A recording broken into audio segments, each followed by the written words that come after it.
Hello दोस्तों, और कैसे हो? आज 24 अगस्त रविवार के मुख्य समाचार और देश भर की तमाम बड़ी खबरों पर एक नजर डालते हैं। एक नजर राजनीति की ओर डालते हैं। यही विदेश मंत्री एस जयशंकर ने अमेरिका के साथ भारत के रिश्तों की 3 बड़ी परेशानियां गिनाई हैं। उन्होंने व्यापार और टैरिफ, रूस से कच्चे तेल की खरीद और पाकिस्तान के मामले में अमेरिका के रोक टोक को रिश्तों में तनाव का कारण बताया है। जयशंकर ने कहा कि भारत व्यापार समझौते पर अपने किसानों और छोटे उत्पादकों के हितों से कोई समझौता नहीं करेगा। उन्होंने ये भी साफ कहा कि रूस से तेल खरीदने में अगर किसी को दिक्कत है तो वो न खरीदे। ये बयान ऐसे समय में आया है जब 27 अगस्त से अमेरिकी टैरिफ लागू होने जा रहा है। यही दिल्ली पुलिस ने फिल्म और टीवी में काम दिलाने के नाम पर लोगों से ठगी करने वाले एक गैंग का पर्दाफाश किया है। इस मामले में पुलिस ने दिल्ली और लखनऊ से 2 ठगों को गिरफ्तार किया है, जिनकी पहचान तरुण शेखर शर्मा और भावना के रूप में हुई है। डाबरी में रहने वाली एक महिला की शिकायत के बाद यह मामला सामने आया। आरोपियों ने उसकी बेटी को एक फेमस टीवी शो में काम दिलाने के बहाने लगभग 24 लाख रुपए ठग लिए। जैसे ही उन्हें पैसे मिले, उन्होंने पीड़िता को ब्लॉक कर दिया। इधर अमेरिका द्वारा भारत पर टैरिफ लगाने के बाद अब इसका असर डाक सेवाओं पर भी दिखने लगा है। 25 अगस्त से भारत अमेरिका के लिए ज्यादातर डाक सर्विस बंद कर देगा। ये फैसला अमेरिकी सरकार के एक नए आदेश के बाद आया है, जिसमें $800 अमेरिकी तक के सामानों पर टैरिफ छूट वापस ले ली गई है। अमेरिका में अब केवल $100 अमेरिकी तक के सामानों को ही टैरिफ छूट के भीतर रहेगा। भारत ने कहा है कि ये कदम अस्थायी है और ग्राहकों को हुई असुविधा के लिए रिफंड भी दिया जाएगा।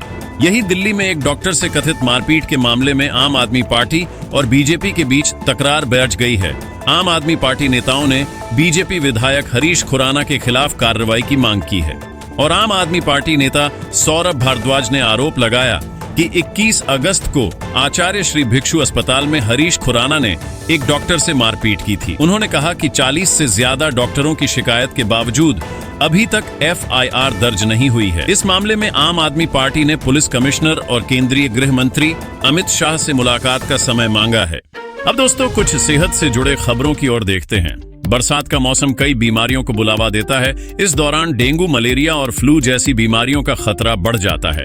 इन बीमारियों से बचने के लिए कुछ बातों का ध्यान रखना बहुत जरूरी है, जिसमें आप पहले अपने घर और आसपास कहीं भी पानी जमा न होने दें, क्योंकि इसमें डेंगू और मलेरिया फैलाने वाले मच्छर पनपते हैं। और मच्छरों से बचने के लिए सोते समय मच्छरदानी का इस्तेमाल करें और शाम होते ही खिड़की दरवाजे बंद कर दें और हाथों को बार बार साबुन और पानी से धोएं, खासकर पब्लिक वाले जगहों से आने के बाद। और हमेशा साफ और उबला हुआ पानी ही पिएं। और बारिश में खास तौर पर स्ट्रीट फूड से दूरी बनाना ही बेहतर है। साथ ही बीमार व्यक्ति से दूर रहें और खांसते या छींकते समय मुंह पर रुमाल या टिश्यू रखें। क्या आप हर रोज की थकान और कमजोरी से परेशान हैं? अपनी दिनचर्या में कुछ छोटे बदलाव करके आप पूरे दिन ऊर्जा से भरपूर और सक्रिय रह सकते हैं। अगर आप थकान को दूर रखना चाहते हैं तो अपने खान पान पर ध्यान दें। रोजाना फलों, सब्जियों, प्रोटीन और साबुत अनाज से भरपूर संतुलित आहार लें। आप दिन में 3 बड़ी मील की जगह 6 छोटी छोटी मील भी ले सकते हैं। ऐसा करने से शरीर में ऊर्जा का स्तर बना रहता है और आप कमजोरी महसूस नहीं करते। शरीर को ठीक से काम करने के लिए गहरी और पर्याप्त नींद बहुत जरूरी है। हर रात 7 से 8 घंटे की नींद लें और सोने के लिए शांत अंधेरे कमरे को चुनें। अपनी नींद का एक नियमित समय तय करें, यानी रोजाना लगभग एक ही समय पर सोएं और जागें। और थकान का एक बड़ा कारण डिहाइड्रेशन भी हो सकता है। इससे बचने के लिए दिन भर में 8 से 10 गिलास पानी जरूर पिएं। अगर आपको सादा पानी पसंद नहीं तो आप उसमें नींबू, खीरा या पुदीना मिला सकते हैं। नारियल पानी भी एक अच्छा विकल्प है। मीठे और प्रोसेस्ड ड्रिंक्स से दूर रहें।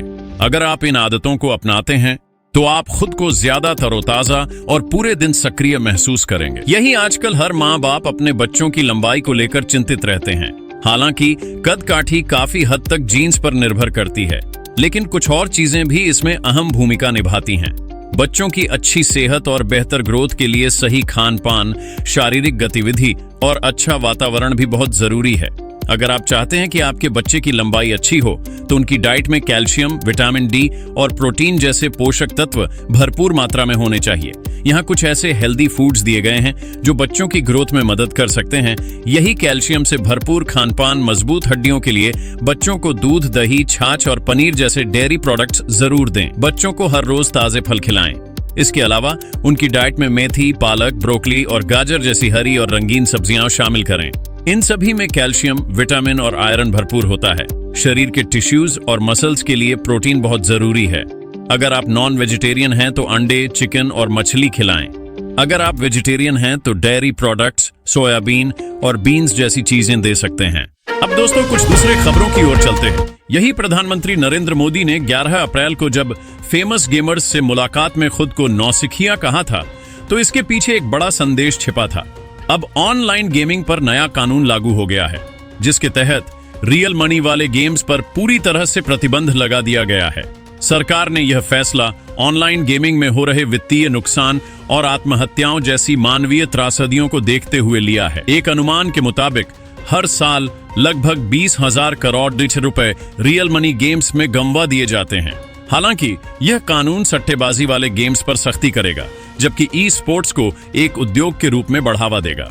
इधर सलमान खान का रियलिटी शो बिग बॉस 19 एक बार फिर से वापसी के लिए तैयार है। शो के प्रीमियर से पहले ही 4 कंटेस्टेंट्स के नाम सामने आ गए हैं, जिसमें सोशल मीडिया इन्फ्लुएंसर आवेश दरबार और नगमा मिराजकर के साथ ही टीवी एक्टर गौरव खन्ना और सिंगर कंपोजर अमाल मलिक शो में एंट्री करेंगे। ये शो आज से जियो हॉटस्टार पर रात 9 बजे और कलर्स पर रात 10:30 बजे टेलीकास्ट होगा। इस बार शो की थीम डेमोक्रेसी रखी गई है। यही अमेरिका के साथ बढ़ते ट्रेड टेंशन को कम करने के लिए भारत ने वॉशिंगटन में एक नई लॉबिंग फर्म को हायर किया है। ये फर्म मर्क्यूरी पब्लिक अफेयर्स है। इसके लिए भारत हर महीने $75,000 देगा। यह कदम ऐसे समय पर उठाया गया है जब अमेरिका ने रशिया से तेल खरीदने के कारण भारत पर 25% टैरिफ लगाया है। नवंबर तक भारत इस काम के लिए कुल $225,000 खर्च करेगा। यही रशिया से तेल खरीदने को लेकर अमेरिका के डबल स्टैंडर्ड्स पर विदेश मंत्री एस जयशंकर ने कड़ा जवाब दिया है। जयशंकर ने सवाल उठाया कि अगर रशियन ऑयल पर टैरिफ लगाना है तो चाइना पर क्यों नहीं लगाया जाता, जो रशिया से सबसे बड़ा तेल इंपोर्टर है। उन्होंने कहा कि अमेरिका ने रशिया से तेल खरीदने के कारण इंडिया पर एक्स्ट्रा 25% टैरिफ लगाया है। जयशंकर ने यह भी साफ किया कि इंडिया अपने नेशनल इंटरेस्ट और स्ट्रेटेजिक ऑटोनॉमी को ध्यान में रखकर ही एनर्जी से जुड़े फैसले लेगा और किसी प्रेशर में नहीं आएगा। ऑनलाइन गेमिंग बिल पास होने के अगले ही दिन प्रवर्तन निदेशालय ईडी ने कांग्रेस नेता केसी वीरेंद्र के घर और ठिकानों पर बड़ी छापेमारी की। इस छापे में ईडी को 12 करोड़ रुपए नकद और 6 करोड़ रुपए की ज्वेलरी मिली। कांग्रेस विधायक पर पहले से ही ऑनलाइन और ऑफलाइन जुए और सट्टेबाजी के मामले दर्ज थे। ईडी ने देश भर में 21 जगहों पर छापेमारी की, जिनमें गोवा के 5 कैसीनो भी शामिल थे। जांच में यह सामने आया कि आरोपी दुबई से कई ऑनलाइन सट्टेबाजी वेबसाइट चला रहा था। तो दोस्तों, आज के लिए इतना ही। कल फिर मिलते हैं नई खबरों के साथ। वीडियो देखने के लिए धन्यवाद। आपका दिन शुभ हो।